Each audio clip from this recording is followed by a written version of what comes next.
Hello and welcome. Welcome to my 2016 nonfiction wrap-up for the year. 2016 was a year that I decided to do a formal TBR. I ended up putting 20 works on my TBR, and I had room in there for 5 wildcards. I had a total goal to read of this year, 2016, of 25 books. And then I hoped to be able to read more. I did wind up reading 28 books total for the first time read, of which 10 of those works were nonfiction.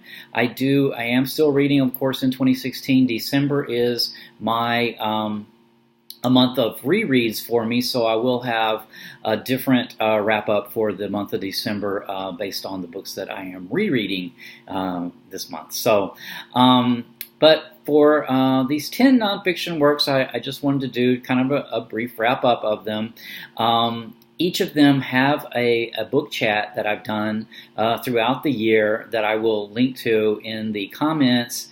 If you didn't see it, or one of the books is of interest to you, you want to hear a little bit more in depth about it, because here I'll just kind of be running through the books and not going into them in any kind of depth. So the first nonfiction work I read in 2016 was The Great Sea by David Abulafia. The subtitle of this is A Human History of the Mediterranean. This is a survey. It takes place, it's one of these histories that I love because it starts in deep time, this sort of prehistory, and it actually came up all the way to about 2012. So it was a history of the various movements and people and interaction and cultures and civilizations that interacted across and around the Mediterranean for over the last, since the dawn of time, actually. It was just a wonderful read for me. It was quite a hefty book. It was over 600 pages, 600 or 700 pages or something like that. But it just read really easily to me. I was really engaged in it from start to finish, and I came away with it with this sense of renewed sense of like time and how everything fluctuates and nothing's permanent. So it was really a great reading experience. The next nonfiction book that I read, it's called The Parthenon Enigma: A New Understanding of the World's Most Iconic Building and the People Who Made It by Joan Breton Connolly, and I read this in May. This book also starts way back in deep time, although it doesn't spend a lot of time there, but the Acropolis, where the Parthenon is in Greece, has been a sacred space since prehistoric times. The Parthenon that we know is actually just the newest, actually, of several other sort of sacred spaces, including a previous Parthenon that have been on that location. So I came away from this book with really a renewed sense of who these people were that created the Parthenon. Because the author here did a really good job of putting us in context, putting the Parthenon in context with its time. Because I think the Parthenon gets translated to the current time and gets interpreted by and people put their stamp on what they want it to mean. And so she tries to go back to its original meaning. And so it was very informative to me to explore that topic.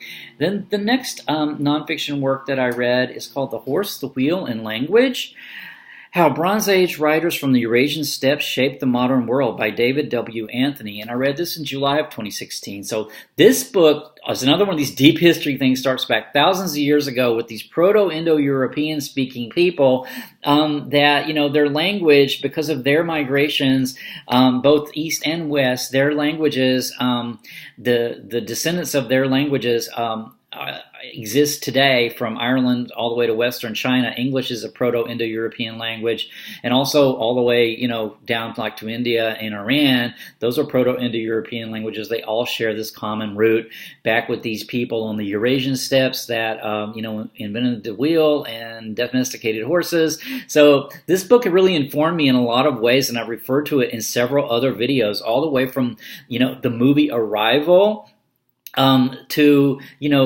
discussing like why Homer matters, which I'll mention later. A book about the Iliad and Odyssey, and tying in with these people, these Proto-Indo-European people. So this was a great read. It was a little tedious in parts because there's a lot of archaeology in there. I did not read this electronically. I just pulled this up so you can see an electronic cover. I actually read this, and this one's the only library book that I read this year. The next nonfiction work I read was called Chaucer's Tale, 1386, and The Road to Canterbury by Paul. Ooh, can't really see that. Paul Strom. Read this also in July of 2016. So this is 1386 is the year that Geoffrey Chaucer started working on the Canterbury Tales. And I didn't know a lot about Geoffrey Chaucer. My experience with him was really just a high school kind of experience, and I decided to pick this up because it's a microbiography, and I thought it sounded really interesting. I got a lot from this too because this author really placed us in this London of 1386. It was very cool. Geoffrey Chaucer was a more interesting person than I had thought, so it actually prompted me to want to read the Canterbury Tales as an adult rather than the few that I read in high school, and so I do have that on my 2017 TBR. So the next nonfiction work that I read is called On the Good Life by Cicero. This is translated by Michael Grant, and I read this in August of 2016. Not a good cover here. This book, this translation is actually from 1971. Cicero, On the Good Life. These are 5 essays by the Roman orator and great, I guess, synthesizer to the Roman Latin-speaking audience of Greek ideas. Cicero, one cool thing that I took away from this was Cicero had this philosophy that he would study all the different philosophies and all the different knowledge coming from Greece, and he would make it his own, and he didn't care if he stuck to one school or not. He made that very plain. So I thought that was pretty cool. It was really interesting to read his ideas of of what a good life is in sort of this synthesizing this Greek knowledge for the Roman audience, and then now, still coming down to us today. So that was cool. Then the next nonfiction work I read was called Stay Illusion, The Hamlet Doctrine.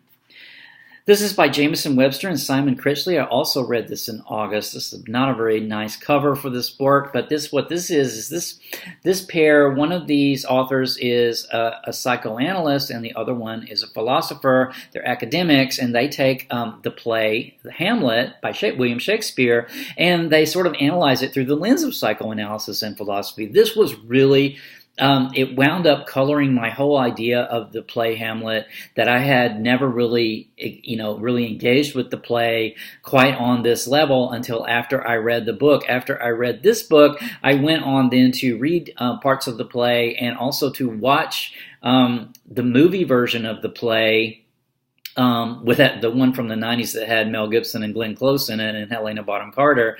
And so I see the play now in a whole different light. So this book really changed my perspective of Hamlet.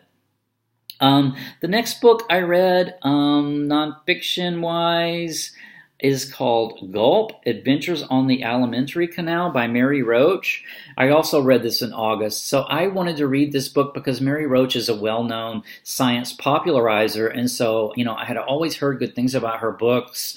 And so I decided to read this one because I was really interested in nutrition and food, and so I thought it would be kind of interesting. It turned out to be a little more superficial than I had hoped. I mean, she is an engaging writer, but there was some good information in there as well. One interesting thing that I did take away from the book was, food identity and how our relationship with food is established as children, and it's very difficult to break that in culturalization, that cultural imprint that we have of food. Like, what is food to us as opposed to not food to us?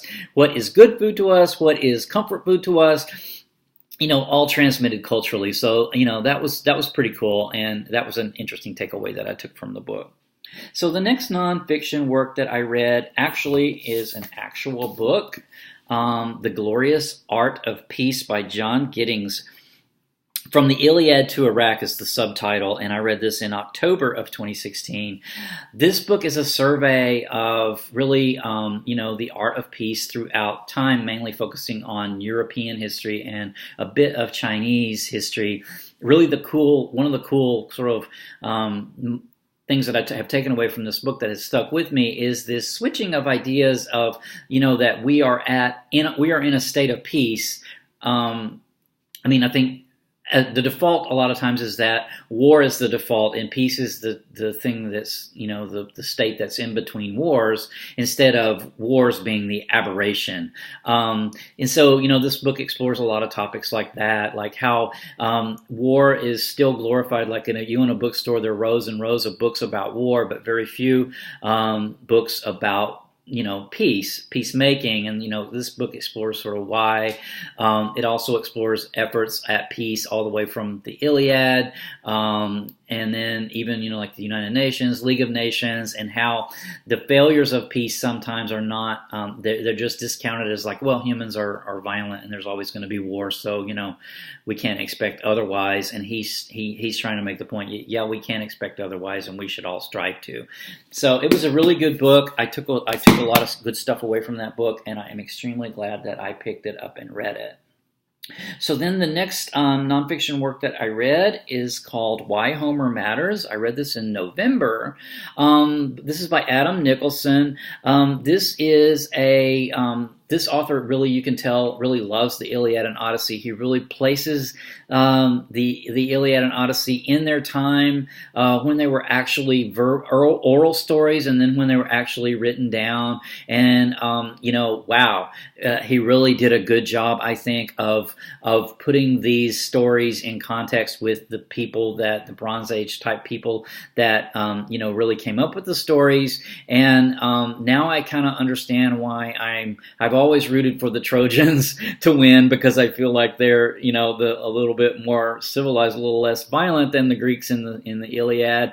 And now I've kind of like thought about the populous way we've had here in the U.S. and how the sort of the urban centers are not populous, but the kind of the other less urban areas are this sort of individualistic, the Greeks as opposed to the urban Trojans. And so, that's kind of cool too. But this book was really interesting. So I'm really glad that I picked it up. It's changed my concepts of the Iliad and Odyssey, really forever, I think, at this point. So the last nonfiction book I read is called Sistah Vegan: Food, Identity, Health, and Society, Black Female Vegans Speak, edited by A. Breeze Harper. I read this in November as well. This was a series of essays and poetry about identity, and they're all vegans, obviously, so there's that, and their identity, their experience with food, and social justice and food justice, and topics like this. It was very informative. One thing that I really took away from, especially one of the poems in this book, is this idea of changing your perspective of not how I'm going to get hurt. Like our normal fear is like, who's going to hurt us? We're always sort of on watch for who's going to hurt us, how they're going to hurt us, when they're going to hurt us, and instead switch that to how are we hurting others. So there's a beautiful poem in there about that, which I discuss in the book chat. So that's all the nonfiction works that I read, first time read. I will have a couple of rereads, I hope, for the month of December, coming up in a future wrap up and chat. I also have the ongoing Discourses project with the Discourses by Epictetus, where I'm going chapter by chapter through the Discourses by Epictetus, and doing chats on those as I study those chapter by chapter. That continued all through 2016, so you'll see those videos. And then also I do plan on continuing that into 2017 because I have quite a lot of chapters yet to go. So I will leave it at that. My fiction wrap-ups, there will be 2 of them, will be coming up in the very near future, so stay tuned. Take care. Bye.